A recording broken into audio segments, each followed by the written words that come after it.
Ladies and gentlemen, we are back with another drop, or actually, no, this is our first Dropfleet Commander video. What is this? Video battle report for the Iku-Turso. Is that right? Yeah, the Iku-Turso campaign that my buddy James and I are playing. So we played one Dropzone commander. Like basically, this is like an escalation campaign. So we played one Dropzone commander mission, and this is the Dropfleet commander first escalation mission. So the idea is that each of the campaign results then ends up having an effect on the game going forward on the next game mission that we play. So we're playing the Dropfleet first game here. The idea is that I'll put a link in the video here to the last one that we did of the Dropzone game. But the idea is that James successfully grabbed 2 of the scientists, and we unfortunately the PHR did not grab any scientists, and in fact they blew up their own scientists without knowing. So the Shaltari have an advantage in this game.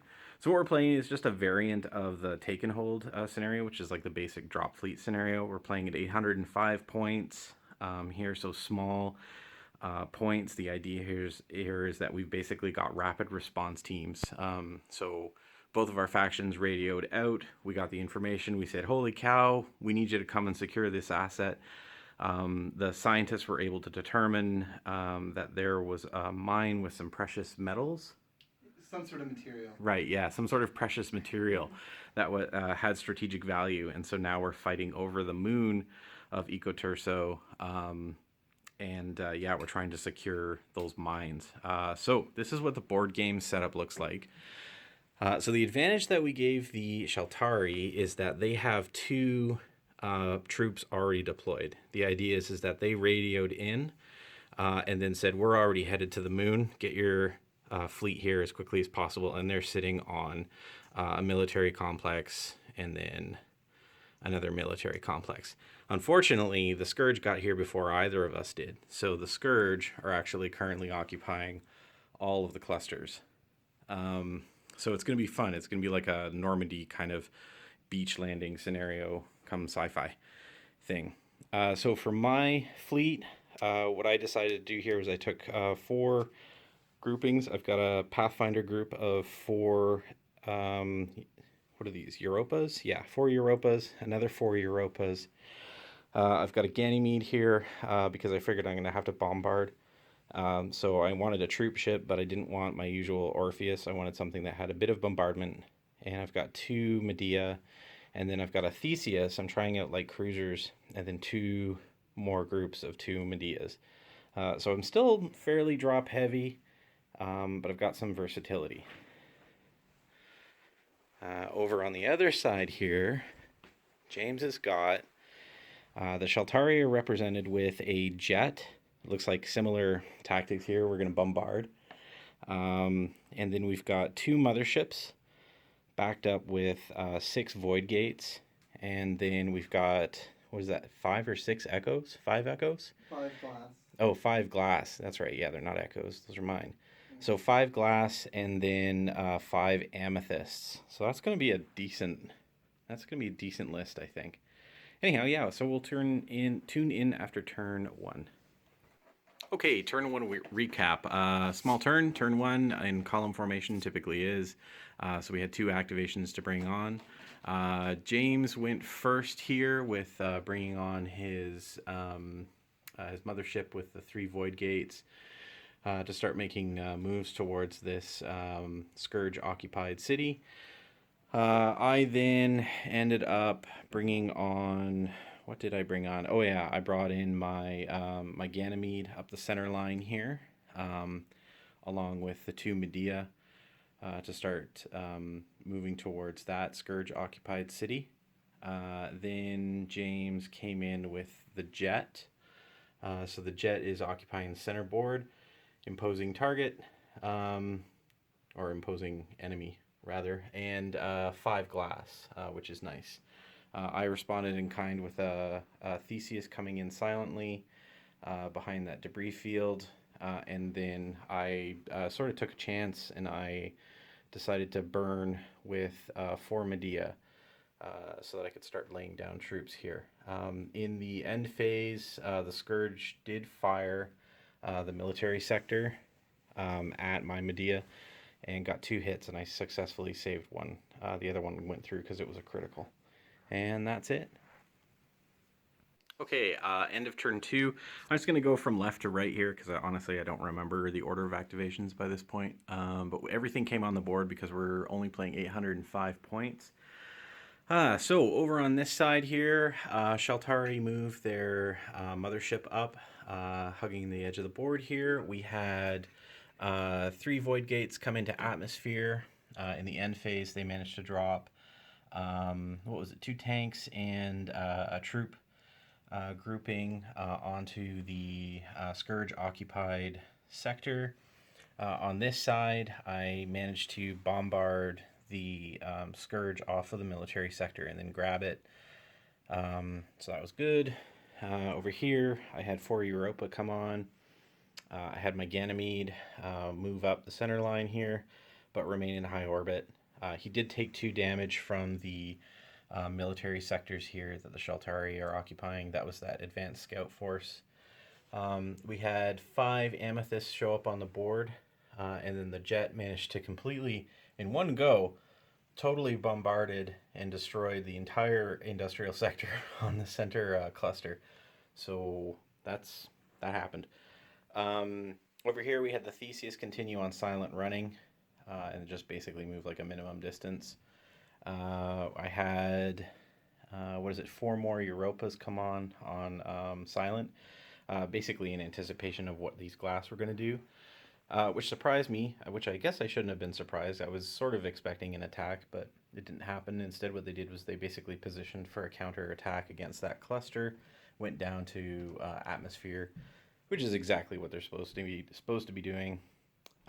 In response, the Medea moved up just a little bit and then bombarded that industrial sector.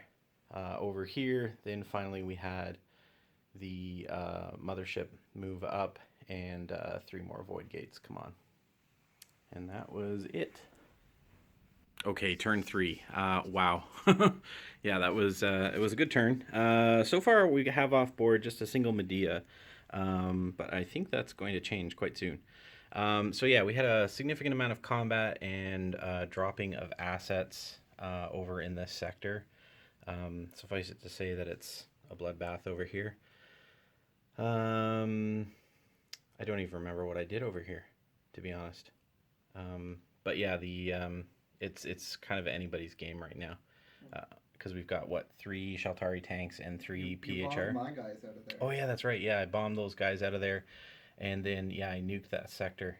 But the the 1 Scourge troop did manage to survive on that no sector now, so he's living in a crater. He moved up a little bit. These guys basically just positioned themselves. The troop ship took a hammering.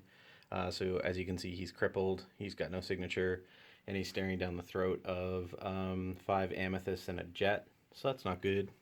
He did manage to land some troops though. So yay. I had some Europas move up, and the Theseus moved up. I just didn't have that many targets, and I sort of contemplated lighting things up, but I just didn't bother yet. I did lose a Medea over here, which we talked about before. Managed to land down some troops, but James was able to land more. So it's looking like he's got this sector pretty nicely cleaned up, and the echoes here are going to be a problem. So I'm thinking, like, given the fact that I don't have Corvettes, I should have taken some Corvettes, but we'll see. We'll see after this turn how things go. All right, so turn 4 was bloodbath. So what happened here? Yeah, we have a big dead pile. My Ganymede, a Europa and 2 Medea ended up eating it, and then we've got 5 Amethyst that got eaten. How did that all happen? Okay, so let's start over here. So we basically ended up contesting this this sector after everything was said and done. Lots of battles. Um, yeah. Other than that, I don't think really much happened other than the Medea here took 2 points on a lucky shot. But that's all right.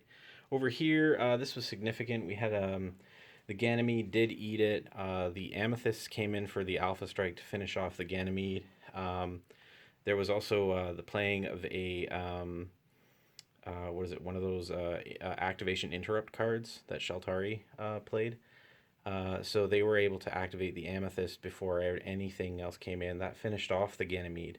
And then I responded in kind and shot down the Amethysts with my Europas and started to put some points on the Jet.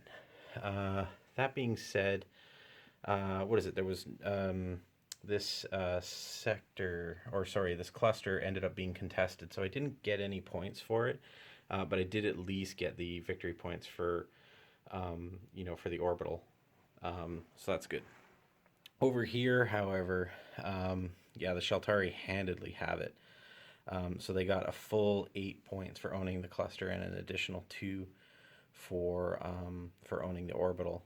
So far it's 12 to 3? 13 to 12 to 3, yes. 12 to 3, Good. yeah, for Shaltari. So they've got a pretty good advantage here going into turn 5. All right. Okay, turn 5. We were just talking about how ground combat went fairly well for the PHR. However, drop was such that we were able, that the Shaltari were able to tie up this cluster through drop. However, I was able to put 3 points on that mothership, so I'm kind of hoping maybe I might be able to take it out. It's a bit of a stretch because I'm kind of running out of firepower that's properly positioned, but we'll see. Over here, the Europas and the Theseus did manage to reposition so that I could put 3 points on that mothership. And then these guys, I took a chance because the glass corvettes actually went up to low orbit level. So what I did was I active scanned, and then these guys just basically ran forward and then managed to pop one, so at least I could reduce those dice down to 20 versus 25. And then I won the ground combat over here, and then the Shaltari continued to really sort of hold this sector in a big way. Okay, so we'll tune in after turn 6. Okay, so turn 6 was interesting battle, actually. So let's go over dead pile first. Ultimate dead pile for the PHR was it 3 Medeas ended up dying, and the Ganymede, and then the Europa. So a good portion of my ground assets were taken out. And then on the Shaltari side, we had 5 Amethysts, the Jet, and then the 4 or 5.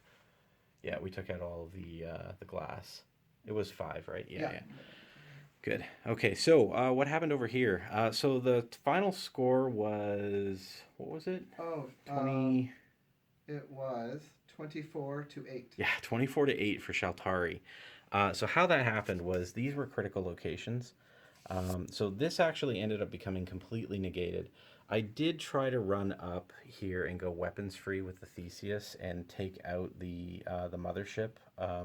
It was basically a gamble between moving the Theseus in here so that I could contest the critical location, or go weapons free and then start doing shooting. And actually, now that I'm talking about this, I kind of wonder if maybe that wasn't a critical mistake of mine, because in the other debate that I'd had was, do the Europas end up moving up and then supporting and finishing off that guy, or do they stay and claim that 2-point critical?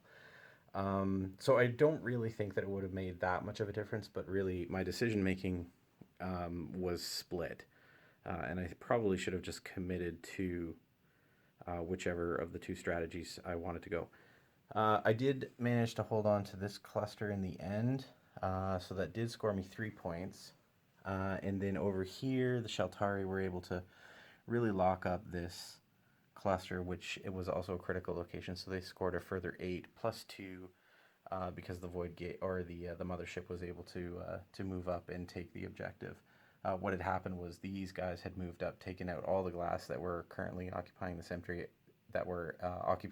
area, and then I had 2 of them within 6 inches of that cluster, but that mothership took it out. So anyhow, yeah, really interesting game, good game. I think like a lot of these Dropfleet games, you end up finding one person usually ends up owning the orbit area, and then another person ends up owning the ground game. And you know this is ultimately a ground game. So Shaltari had a good win. So we'll have to see how that works out in the campaign. All right, tune in next time.